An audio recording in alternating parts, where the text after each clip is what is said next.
Mansplaining in comics. How not to be a jerk about it. A very special episode of the IRCB podcast starring your favorite feminists, Tia and Kara. Hello, Kara. How are you? Hello, Tia. I'm doing splendidly. It's another beautiful day in the patriarchy.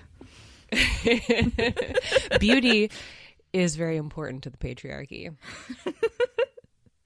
But we're not here to alienate people. We're here to have a conversation about comics that means a lot to us as readers of comics who happen to be female and are very excited to be feminists.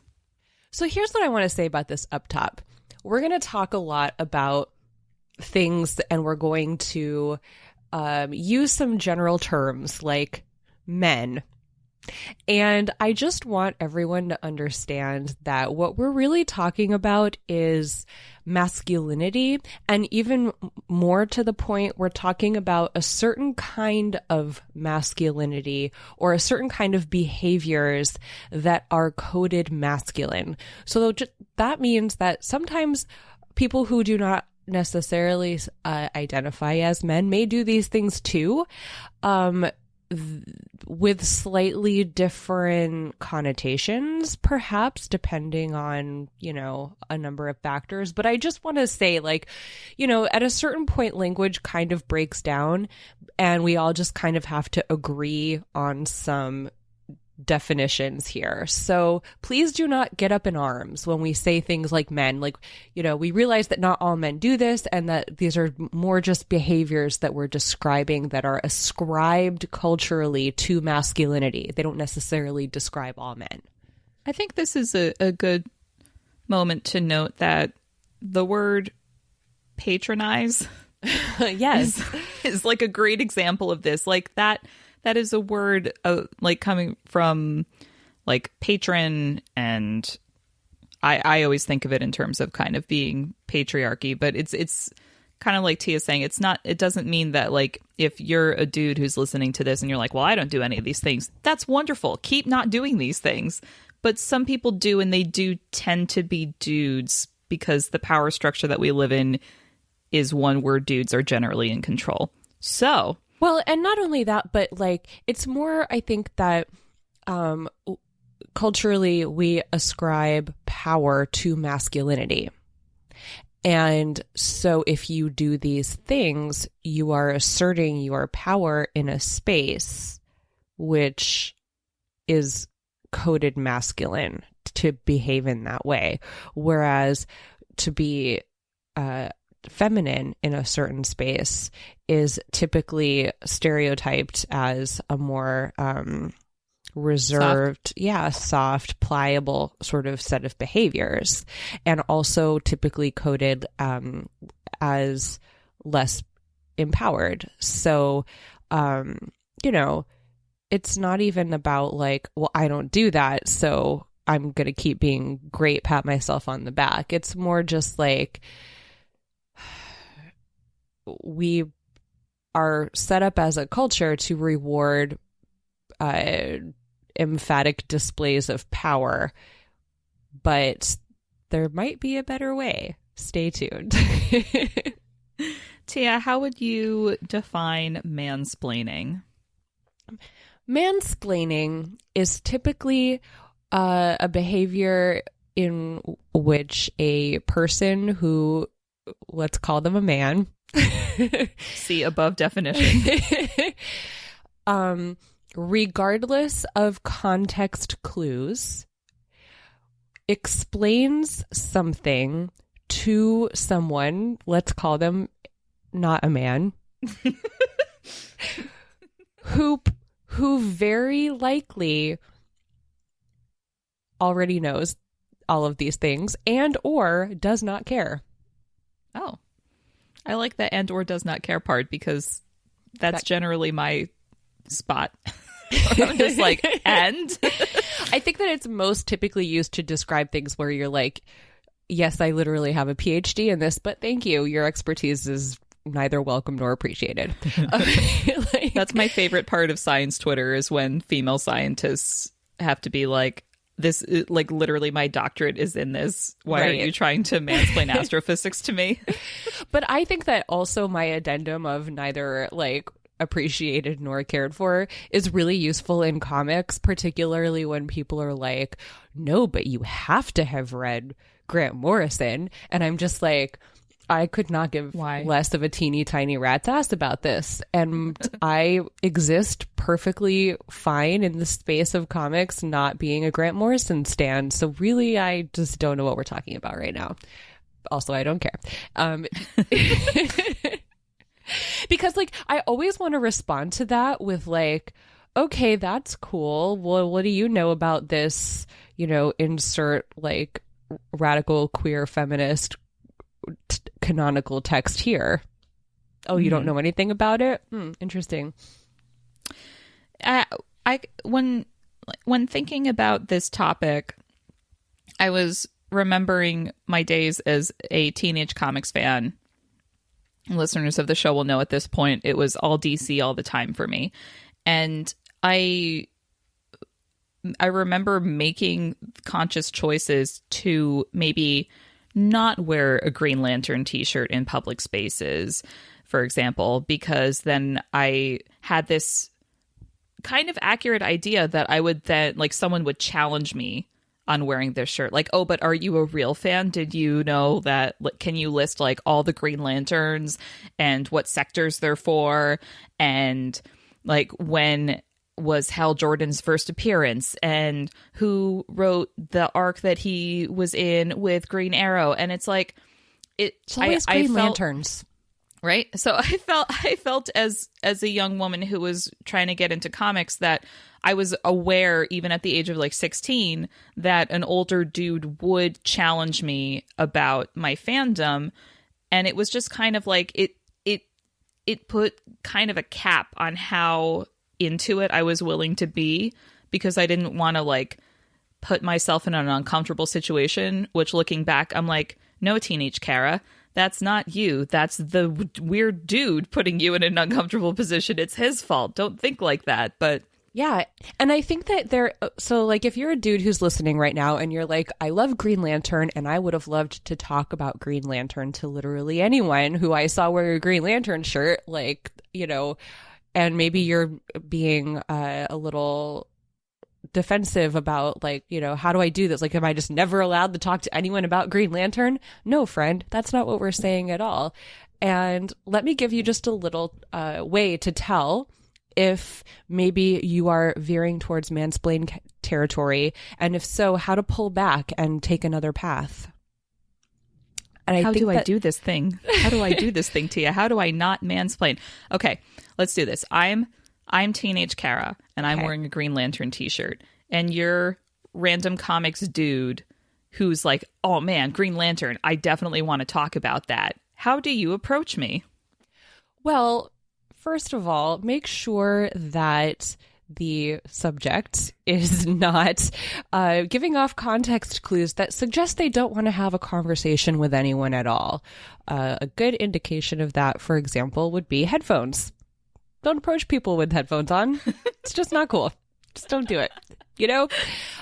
Also, like maybe a teenage girl in a comic shop by herself and you're like an older dude, like that could be considered creepy. So I would say like, if she's having a conversation with the cashier, for example, and it's like a group setting, jump right in.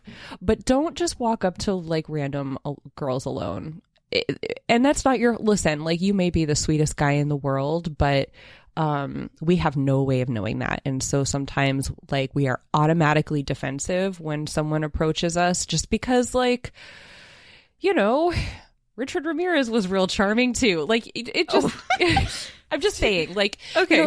Sometimes you just have to accept that as much as you want to talk to someone about something, it's just not the right context. So like, read the room a little. And no, I like that you're saying like be aware. So let's say that you, dude who likes Green Lantern, have approached me and you've determined that I'm like in kind of there's like other people around and maybe I feel safe, and you just say something chill like, oh, cool shirt, I love Green Lantern. Yeah. So and then if I choose to respond and yes, maybe have eye contact, like if I don't make eye contact with you, I do not want to talk to you. Right. Yeah. If somebody answers you in a way that does not invite further conversation, take the hint. And it's not about you. Like, you don't have to take it personally, but like, you know, just graciously accept that they're not into talking right now, and it's fine. And that's okay. Yeah. But let's say I turn to you then and say, oh, thanks, Kyle Rayner's my favorite. That is a way that I am saying, yes, this is a conversation I feel okay having at this moment.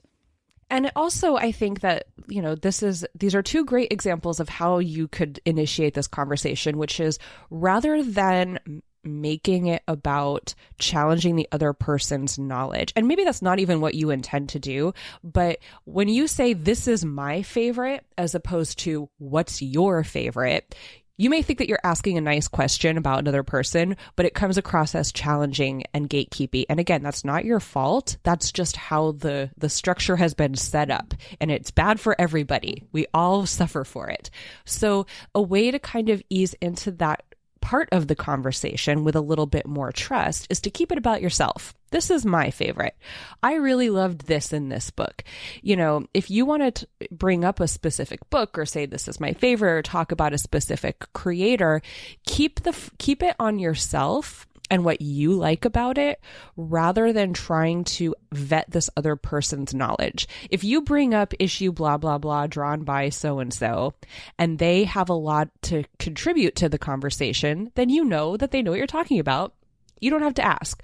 But maybe they start asking you questions about it because you've opened the conversation to it and they haven't read it. Like, they will let you know whether or not they've read it. And if you genuinely are just trying to talk about something that's your favorite, like, people like that. People like when you're enthusiastic and happy and talking about your favorite things, and they'll come along with you if they want to have that conversation.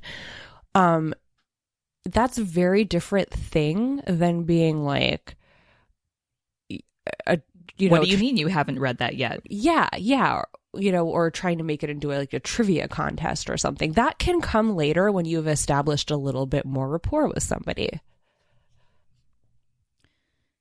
Tia, now that we're adult women in the comic space, what are some common mansplaining things that you have seen that you wish people would just not?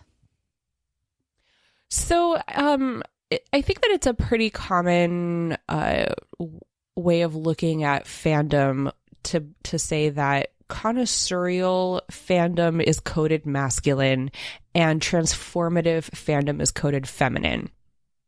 What do I mean by these terms, What Kara? do you mean by this thing? I was silent there because I was like, okay. The first word that you said, the connoisseur. I was like, okay, that's the dudes who like they collect the first issues of all their favorite characters and they get signed stuff from like all their favorite creators. And you're saying transformative. So in my head, I'm thinking fan fiction, fan art, also, cosplay, engaging with the space and making it your own. Connoisseurship. I can talk today. Hello. Connoisseurship. These are PhD level words. There's also a certain level of like knowing all the facts about it. Right. So like the dudes with all the baseball stats. Yeah. You know, like the dudes who know every piece of backstory and every Chris Claremont like thought that ever passed through the man's head, and you know those guys. And there are some women too. Again, these are just general terms. Sometimes it can be really fun to go down a connoisseurial rabbit hole with someone who's on your level. Sometimes it can be really fun to be along for the ride when a friend falls down a connoisseurial rabbit hole. I have certain friends who are experts on topics that I will never match their knowledge. And I sometimes will ask them questions I know will send them on a many-hour rant about things that I know nothing about. And it is a joy to go along with them. The main thing here is I've consented to that journey. I have initiated that journey.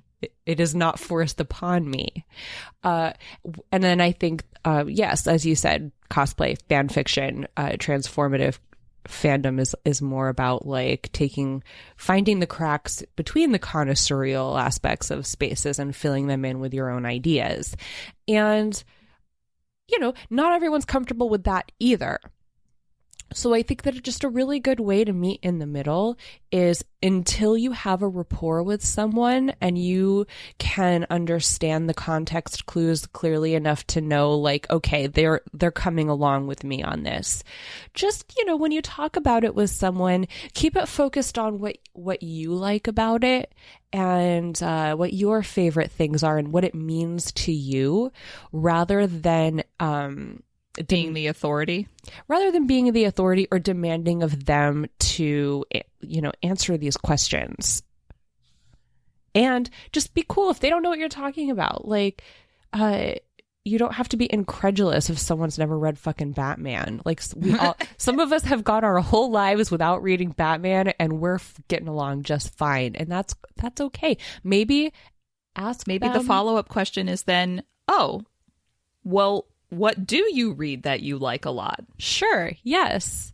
Give me a recommendation of what you like. Or, it's just being more open to the different ways that people engage with fandom, I think, is a great way to engage with people about the things that you love without coming across as mansplaining. Yeah, I think a lot of this comes from, we're at a kind of an interesting moment in nerd culture, in that nerd culture is decidedly mainstream, but yes, for many decades it was not. So even in the perception of nerds and geeks is still kind of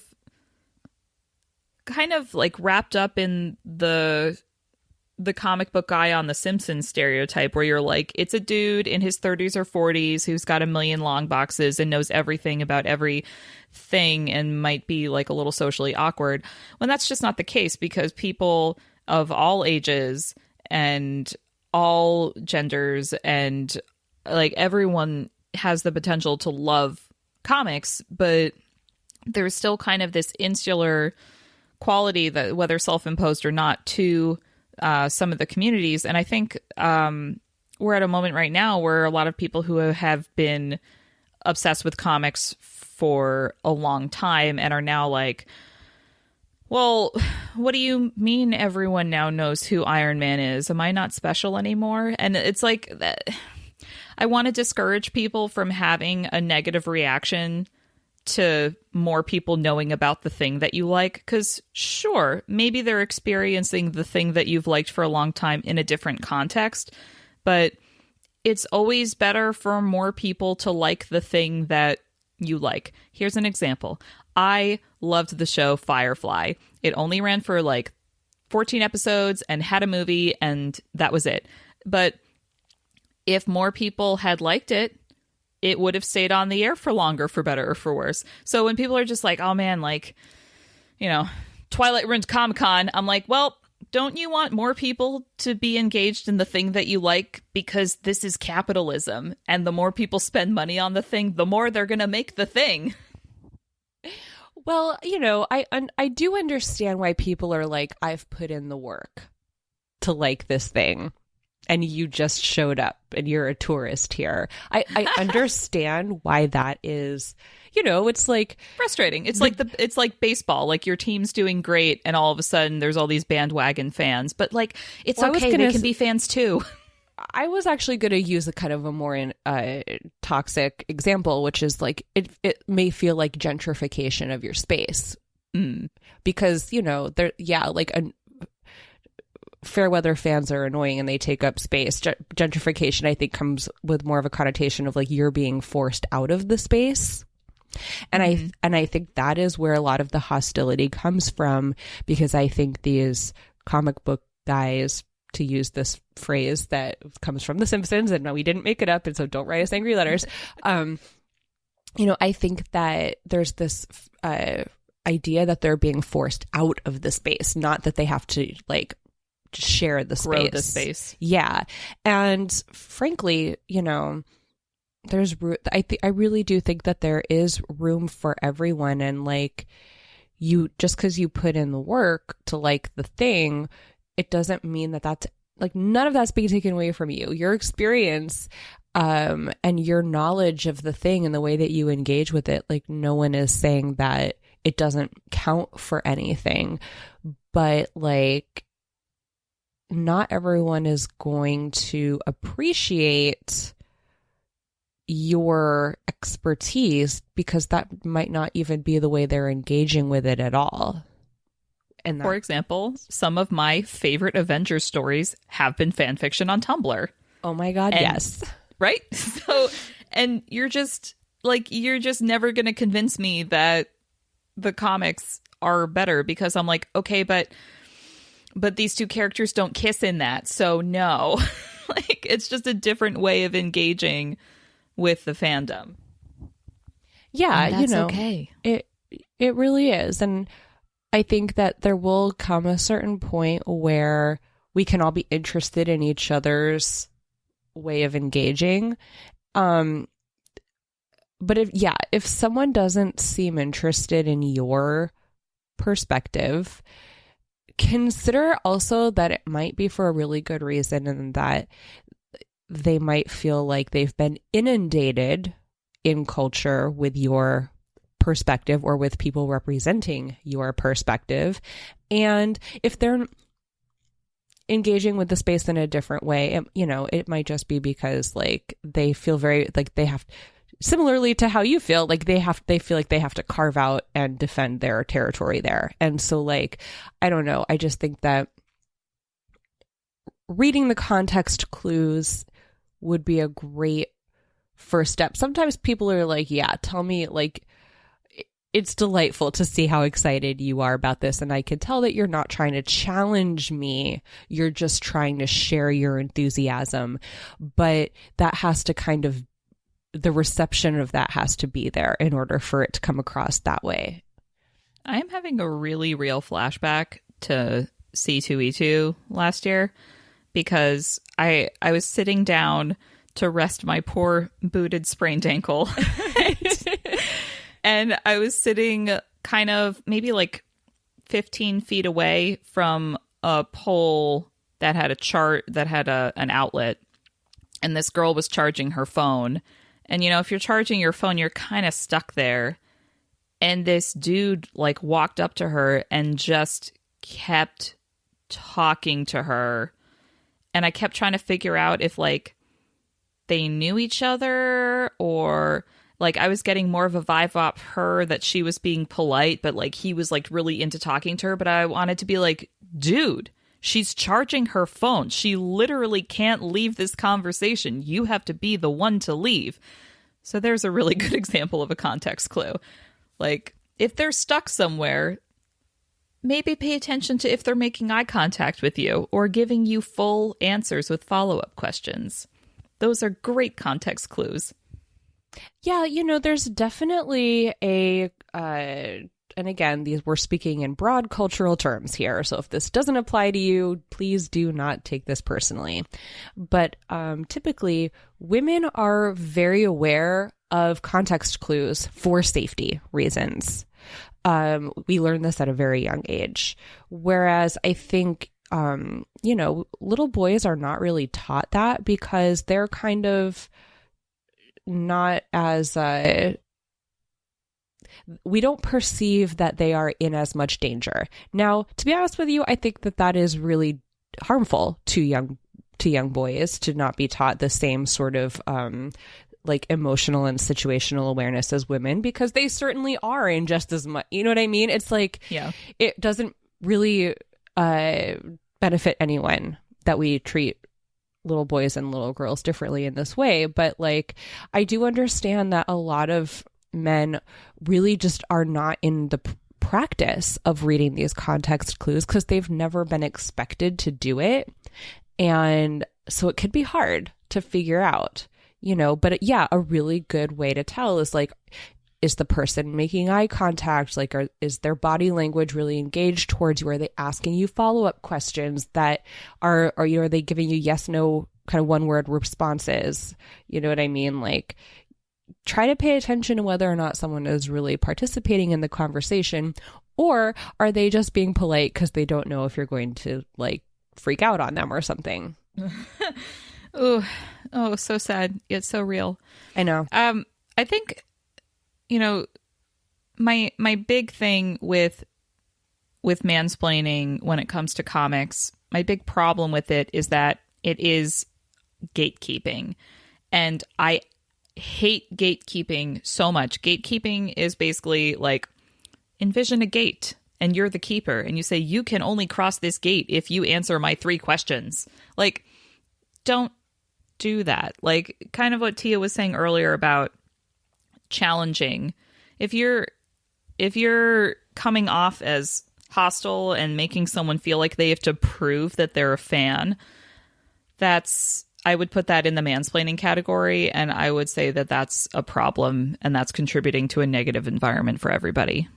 Yeah, definitely. And I think that I genuinely think that most men don't do this to gatekeep intentionally. I think that it's simply the way that they have been taught to engage with each other. And I genuinely think that, they don't realize that for people who were not previously considered part of these spaces, that it actually feels like they're being kept away rather than being invited in. Context clues, people. Context clues. Adapt. It's okay. And frankly, I feel like I'm pretty confident in my like little patch of comic books, right? Like I don't feel the need to defend my territory, and I've become much less fighty when I feel like I'm being mansplained to. I'm much more inclined now, I think, to give people the benefit of the doubt that they're really just trying to engage with me about something that they love, and this is just the way they've always done it. They're not necessarily trying to be jerks.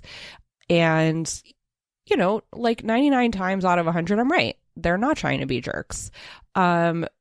However, I think that it's unreasonable to expect people who have historically not felt comfortable in the space to always be the ones to like extend that olive branch. If you're a comic book guy, just be aware that people might respond to your attempts at conversation in a hostile way because to them it feels like gatekeeping, and there are ways that you can mitigate that implication, such as the ways that we have just elucidated in this podcast. Isn't social interaction fascinating? Indeed. It basically just comes down to like, be considerate and put yourself in the other person's shoes sometimes. Empathy works. Woo! Also, burn down the cannon. Just have to put that in there all the time. Well, thank you all for joining us for this very special episode of the I Read Comic Books podcast. Be sure to keep tuning into our show. We're on our very much deserved summer hiatus for our producer and our editor. But in the meantime, enjoy our minisodes, and we'll catch you back here in the fall.